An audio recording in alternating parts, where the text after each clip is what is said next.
Halo guys, selamat datang di 1% Podcast.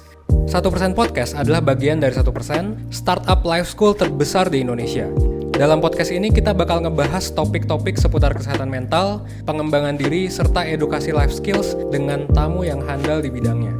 Kami ingin kamu untuk bisa mendapatkan insight baru dan berkembang seenggaknya 1% setiap harinya. So that's all, enjoy 1% Podcast untuk hidup seutuhnya.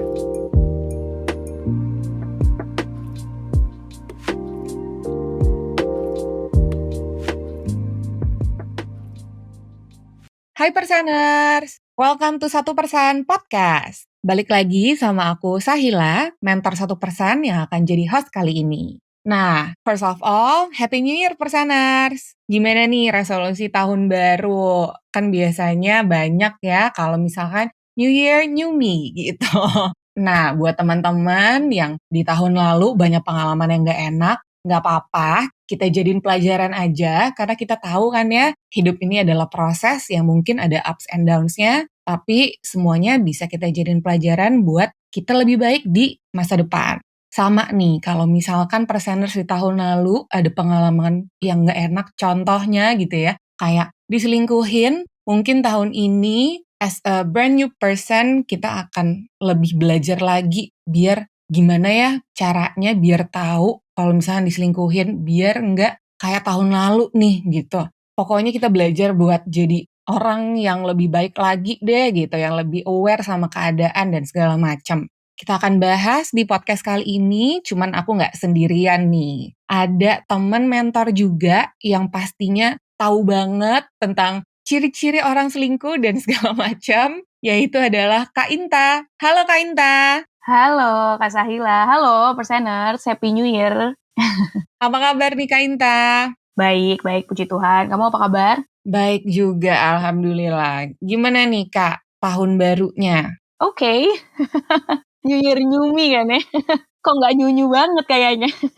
Nah iya nih, buat mengawali awal tahun, mending kita ngobrolin hal-hal yang lebih berbobot gitu ya Kak, biar kita dan juga Perseners belajar nih gimana sih caranya lebih aware gitu sama keadaan, tahu kalau misalkan pasangan kita nih lagi selingkuh gitu. Karena khususnya gitu ya, bagi kita-kita, baik perempuan ataupun laki-laki gitu, yang pernah berpacaran, biasanya kita pernah ada di point di mana curiga gitu, menduga gitu, atau bahkan mengetahui kalau misalkan pacar kita yang selama ini udah kita sayang gitu ya, udah kita percaya, tiba-tiba selingkuh sama orang lain gitu. Nah biasanya gitu, hal-hal itu tuh kita mulai tahu dari insting kita. Ya nggak sih, perempuan tuh kadang-kadang lebih daripada FBI nggak sih kalau udah cemburu? Kemampuan stalkingnya juga jago banget, tiba-tiba udah dapet aja gak sih? Iya, gila sih. Kita nih kayak, kadang-kadang aku juga pernah nih ngomong sama pasanganku gitu, mendingan jujur aja gitu ya, terbuka aja, karena kalau misalkan lo bohong, one day pasti gue akan tahu deh gimana pun caranya gitu, ya nggak sih? And it's worse gak sih kalau misalkan kita tahu sendiri dibandingkan dia ngomong sama kita? Iya Kak, bener banget, bener banget. Dan biasanya nih gitu, hal-hal kayak gitu tuh dimulai dari adanya perubahan dari pasangan kita gitu ya, yang tadinya kayaknya dia baik aja gitu, kayaknya tadi seru-seru aja gitu, terus kok tiba-tiba dia nutupin sesuatu ya gitu, kok kayaknya dia berubah ya. Kak Inta sendiri ada nggak sih Kak pengalaman dikit atau cerita gitu tentang perselingkuhan? Oke. Serem nih pertanyaannya. Tapi aku bakal jawab sebagai mentor kali ya, mentor 1%.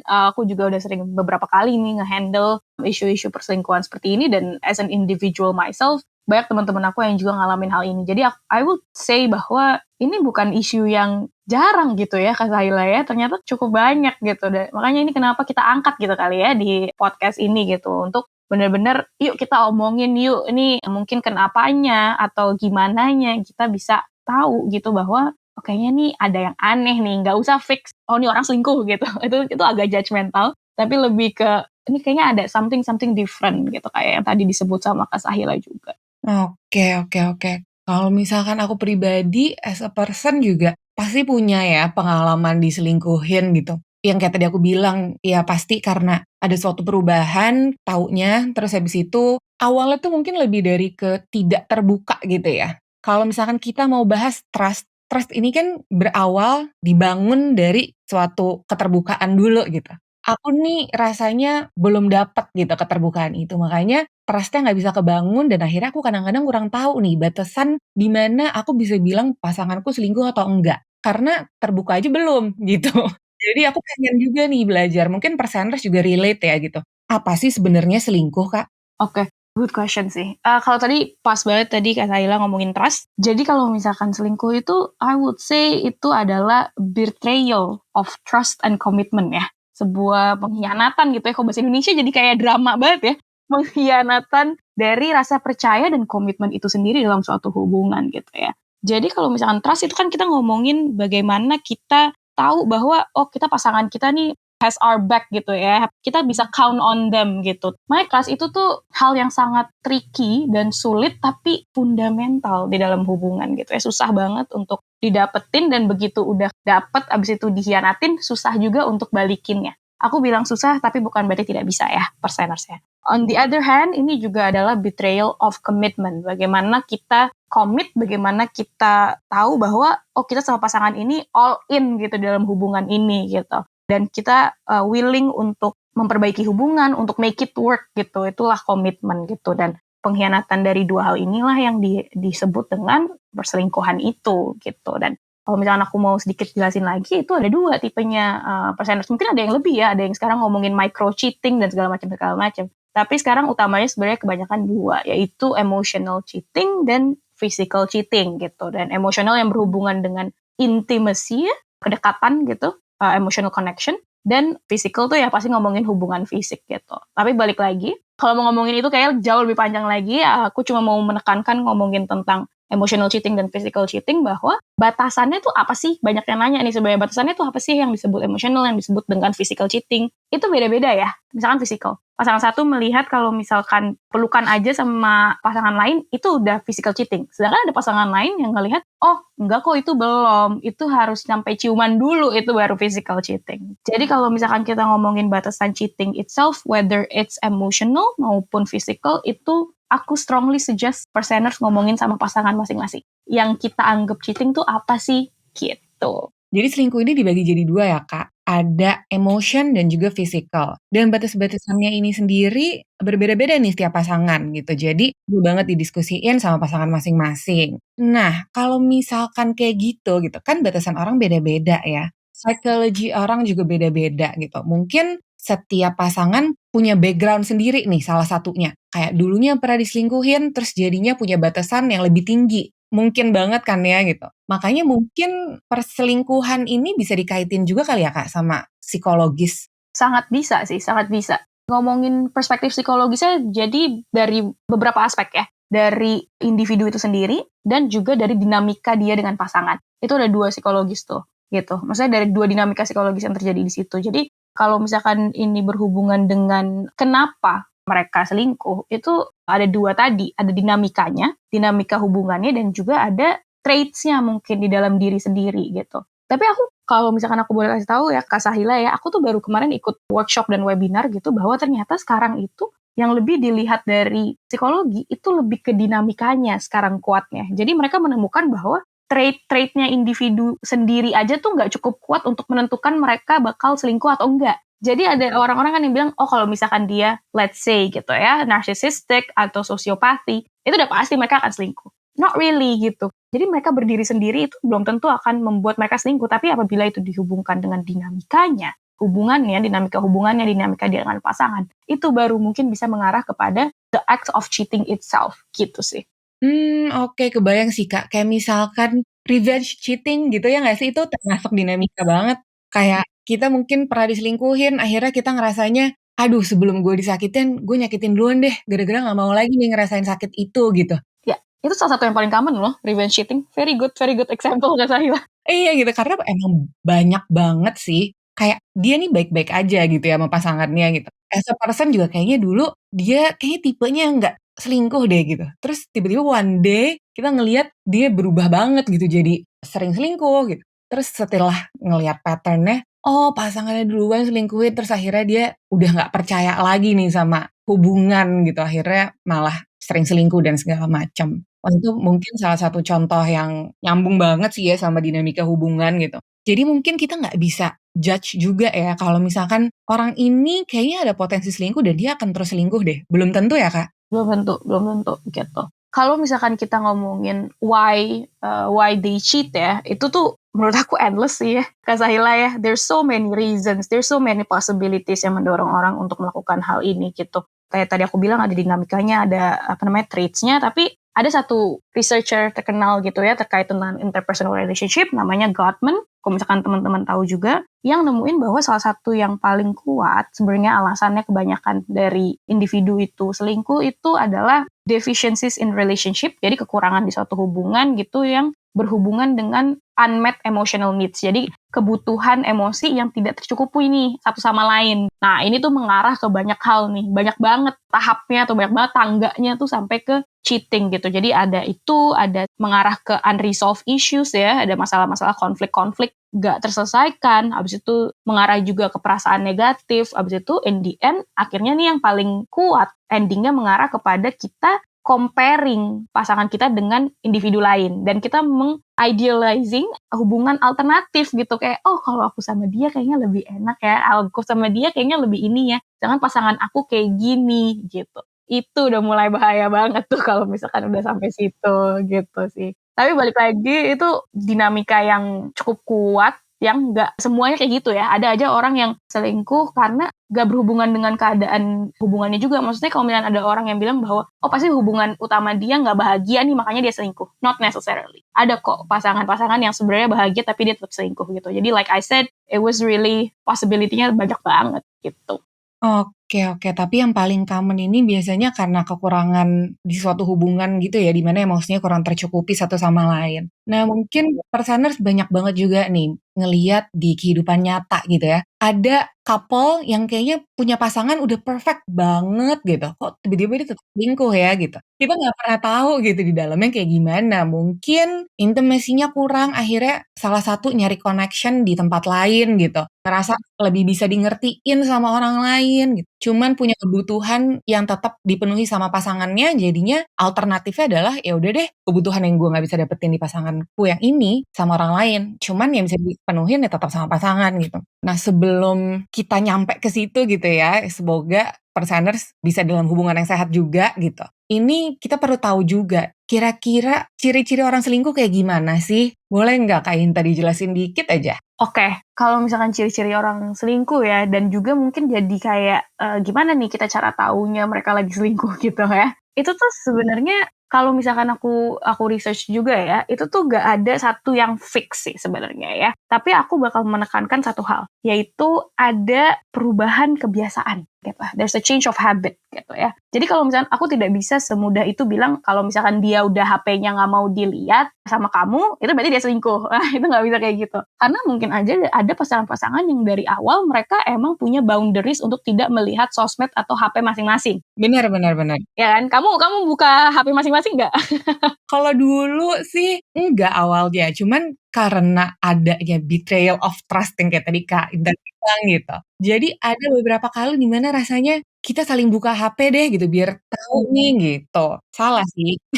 Mungkin saya dulunya nggak gitu dan saling ngebuka HP sama satu sama lain itu karena nggak percaya itu sih Kak. Bukan karena emang ya udah santai aja kita emang saling ngebuka tapi bukan untuk cari tahu gitu. Cuman iseng aja make gitu karena kebutuh gitu. Misalkan kita pengen play lagu tapi ternyata lagunya ada di HP dia gitu. Kan beda ya. Beda ya, itu mungkin lagi proses rebuilding the trust ya, gitu. Dan I wouldn't say itu salah atau enggak sih at this point gitu. Kalau misalkan balik lagi ke tadi, makanya kayak tadi yang Kak Sahila cerita juga bahwa mungkin awalnya enggak gitu. Kalau misalkan mereka punya boundaries untuk tidak buka HP satu sama lain, sampai sekarang emang juga nggak buka HP satu sama lain, ya berarti itu kan nggak ada perbedaan gitu ya, emang sama aja gitu. Jadi kita nggak bisa melihat itu sebagai indikator mereka selingkuh gitu. Tapi kalau misalkan dari awalnya buka nih, gampang banget buka HP satu sama lain, sosmed satu sama lain, terus tiba-tiba suatu hari pasangannya kayak, gak deh, gak boleh gitu. Nah itu kan ada perubahan yang aku maksudkan, ya kan? There's a change gitu. Nah itu yang mungkin bisa feel free untuk mempertanyakan juga sih menurut aku ya. Mungkin mereka have a solid reason gitu, kayak, oh soalnya ada mungkin confidentiality dengan klien atau apa yang gak bisa dibuka sama pasangan kita.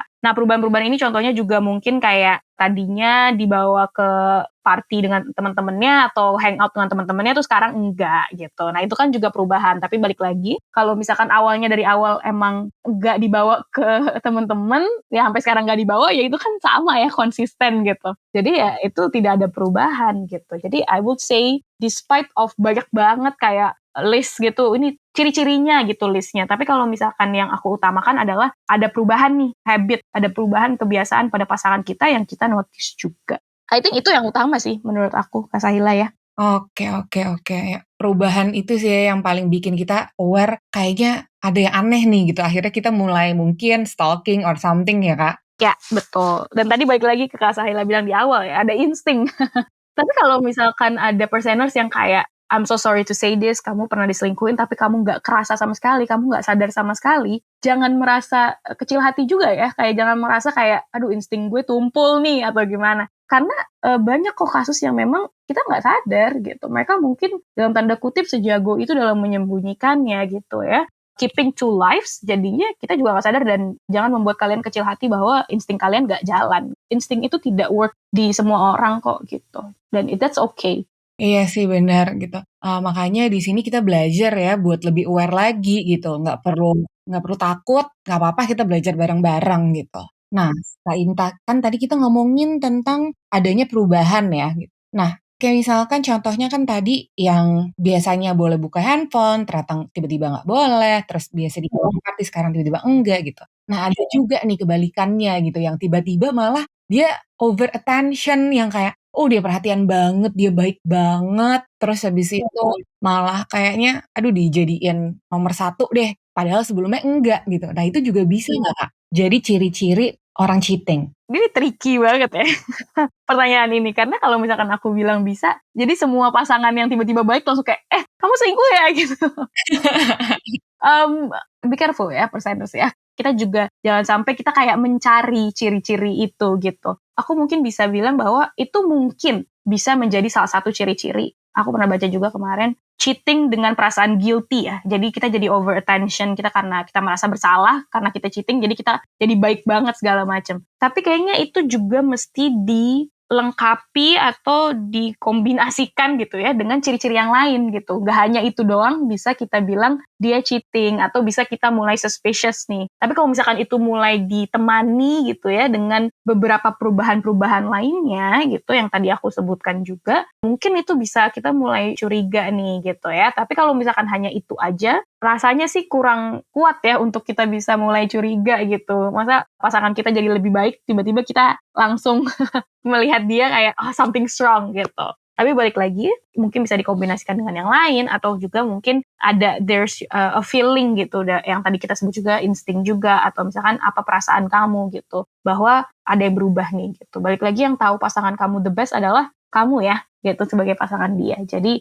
dipertimbangkan aja dengan banyaknya aspek gitu di dalam hubungan kamu. Mungkin ada tambahan dari Kak Sahila, atau kamu beda pendapat sama aku nih? Bener sih Kak, bener banget. Kayak nggak bisa kalau tiba-tiba baik atau tiba-tiba jadi buruk gitu ya. Kita bisa berpikir kalau, oh ini kok berubah ya gitu. Nah terus kita cari lagi nih bukti-bukti kuat lainnya gitu. Yang dimana adanya perubahan gitu. Kayak misalkan mungkin jadwalnya dia tiba-tiba berubah, kita nggak kayak biasanya gitu. Yang biasanya ketemu seminggu sekali, terus tiba-tiba jadi sebulan sekali, terus habis itu intensitas dari teleponan berkurang, atau bahkan deep talk-nya jadi kurang, gitu-gitu lah ya. Jadi kita harus komen tuh sama alasan-alasan itu juga. Nggak cuman kayak, ih tiba-tiba dia baik, kenapa ya gitu. Kayaknya juga capek ya hidup dalam curigaan, ya nggak sih? Gitu. Ya, agree banget. Aku totally agree dengan apapun yang Kak Sahila tadi mention ya, teman-teman.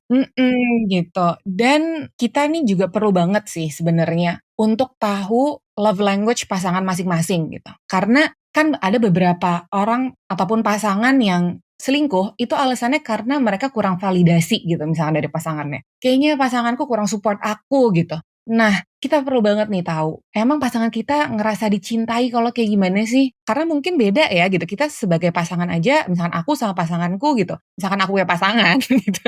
Itu bisa aja beda nih. Aku tipenya yang lebih ngerasa dicintain kalau ada physical touch dan juga quality time. Sementara misalkan pasanganku ini lebih ke words of affirmation. Berarti kita harus pinter-pinter nih, jangan sampai tiba-tiba pasanganku ngerasa, "Duh kayaknya dia nggak sayang sama aku nih, dia nggak pernah bilang kata-kata yang manis ataupun kata-kata yang support aku," gitu ya. Padahal menurutku sebenarnya aku udah ngasih yang terbaik dengan aku lakuin physical touch, terus habis itu spend time sama dia, quality time, tapi buat dia nggak cukup. Jadinya dia seek validation ataupun love language-nya dia terpenuhi dari tempat lain gitu. Itu penting-penting banget juga sih perseners. Kalau menurut Kak Inta gimana? Agree sih, itu masuk ke dalam gimana dinamika kita dalam hubungan ya, gimana mengarah juga kepada kepuasan kita di dalam suatu hubungan ya, untuk mengetahui love language diri kita sendiri, jangan lupa aware dulu ke diri sendiri ya, perseners ya, dan juga untuk love language pasangan kita, dan bagaimana kita apabila itu berbeda, kita ketemu di tengah gitu ya. Jadi not necessarily kalian harus ngikutin banget punyanya dia, tapi kayak ini ada dua kubu nih, ketemu di tengahnya gimana. Dan itu bisa berkontribusi ke your satisfaction in the relationship yang kembali juga berkontribusi ke komitmen dan mencegah ya perilaku perselingkuhan ini gitu.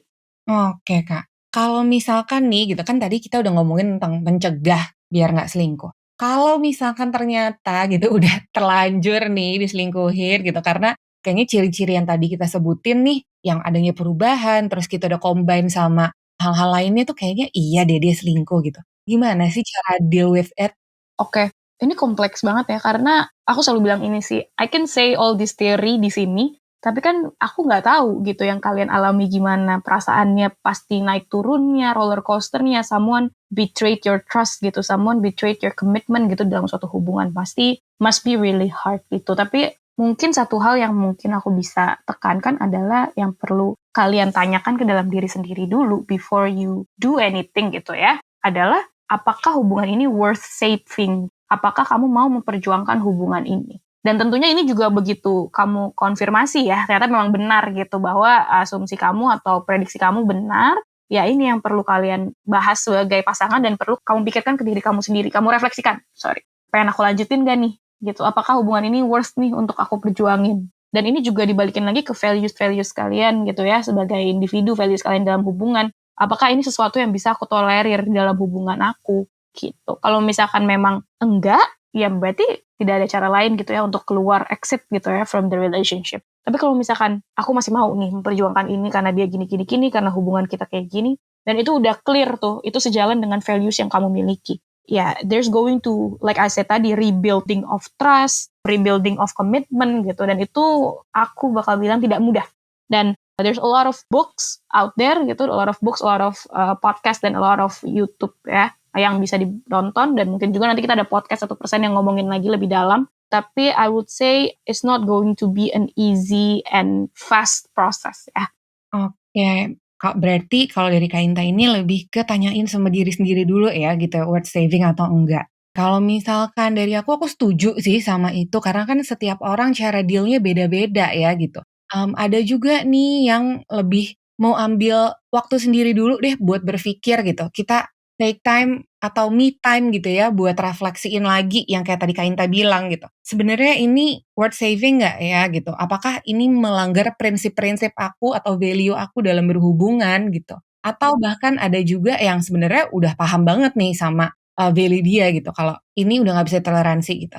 Tapi menurutku yang bijak caranya untuk deal sama perselingkuhan ini adalah take your own time dulu. Dibanding kita langsung impulsif, marah-marah, ngamuk-ngamuk, dan akhirnya kita nanti jadi melakukan sesuatu yang merugikan diri kita sendiri gitu ya. Mending kita ambil waktu dulu deh sendiri untuk berpikir gitu.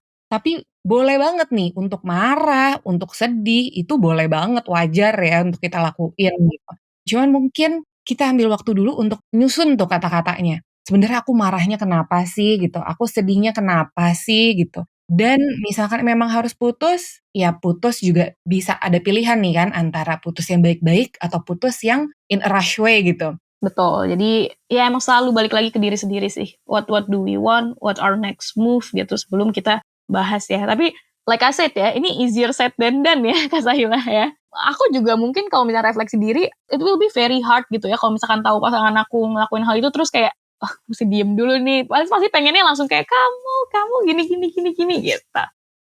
Bener banget. Sebenarnya kalau aku pribadi juga kan pernah ada nih ya di pengalaman itu gitu, mungkin perseners juga ada dan akhirnya ngamuk-ngamuk nggak ketolongan gitu dan kalau di aku kasusnya Jadinya pesan utama yang pengen aku sampein ini nggak nyampe, karena aku lebih fokus ke marah-marahnya, tapi sebenarnya apa yang aku rasain nih malah kemana-mana gitu ngomongnya gitu, jadi nggak nyampe lah gitu. Kalau bisa gitu ya, perseners nggak perlu ngalamin itu gitu, kita lebih bijak lagi aja dalam bertindak, tapi lagi-lagi bijak setiap orang beda-beda. Jadi tanyain sama diri sendiri dulu gitu ya, bijaknya kita kayak gimana sih? Kita punya value yang kayak apa gitu.